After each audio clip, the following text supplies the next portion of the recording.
Right, let's quickly do this whilst we've got a bit of light. Now, this is the set of marks from that really rare Carlisle wine label by John Brown. And you can see here the Lion Passant. Now, look at it. It's quite rectangular.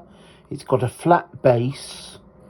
And it's got some funny features. The tail of the Lion Passant is pointed almost like a dragon's tail.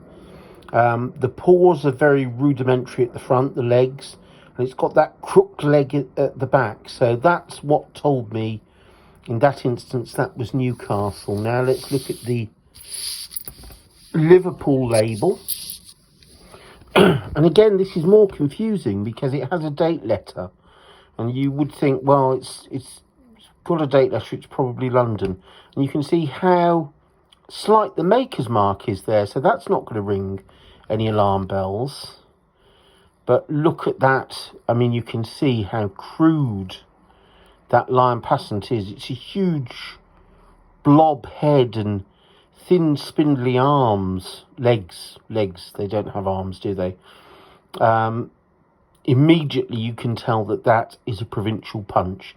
It's not as well cut, anything nearly as well cut and defined as the London examples. So we'll move on and get quickly through this. Here's Exeter. Here's one of the John Manley III teaspoons. Nice distinctive maker's mark. That's a rarer version of his mark.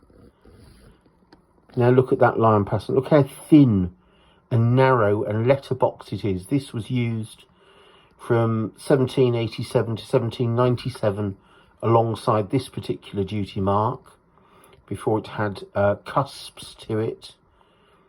And that immediately you can tell isn't London. And look at the Freeman Plymouth spoons.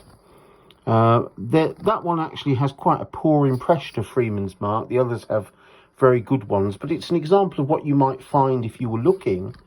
But again, look at the standard mark. It's the Lion Passant. It's not a London one. It's got a straight back. The legs are coming down at different angles. It's got a whippy tail. The profile of the punch is wrong for London. It has to be Provincial. And we'll look at, whilst we've still got a bit of light, I know it's fading fast, and here are some York marks. As I say, the York marks, in the most case, you will know a piece of York silver by the maker. It's going to be Hampston and Prince, Hampston, Prince and Cattles, Cattle and Barber, Barber, Cattle and North, as in this instance. But again, if you don't memorise those things, again, look at the Lion Passant, very distinctive. This isn't a plug, by the way, but if you've got a copy of my book on York silver, I illustrate all of the Lion Passants that I've seen. I categorise them, and it can also help you date pieces of silver which omit a date letter. So it's very helpful on that score. Another thing, and I'll just sort of fish this out of the drawer as an afterthought.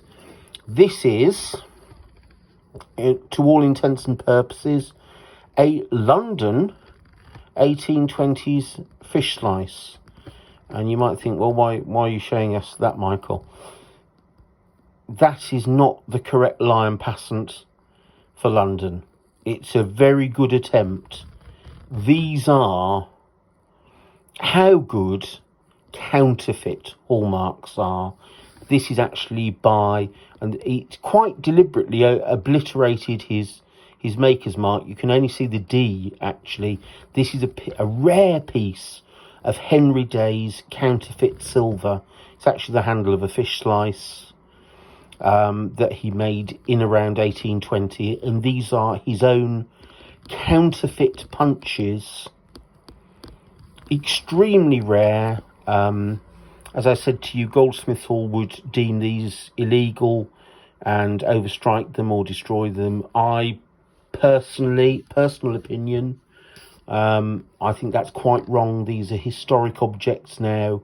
We can appreciate them for what they are. They should be, and are actually by lots of collectors, are not only protected, but are sought after because of their rarity and their historic value. It's illegality has always accompanied hallmarking. That's what hallmarks are. They're to stop people selling you something which is low grade as sterling silver. They are to protect the consumer, but people have always, there are lots of people with nefarious outlooks that have always tried to buck the system. And this is what Day did. And, ultimately he was transported to Australia for his crimes, where ironically his silver is greatly sought after, and because it doesn't fall under British jurisdiction, quite legal to sell. There's a huge irony for you. So, but again, the mark that tells you, the one mark that really tells you these are counterfeit, he hasn't got the Lion Passant quite right. So it's very important to pay attention to your Lion Passants, because they will tell you an awful lot about a piece of silver. Hope that's been helpful.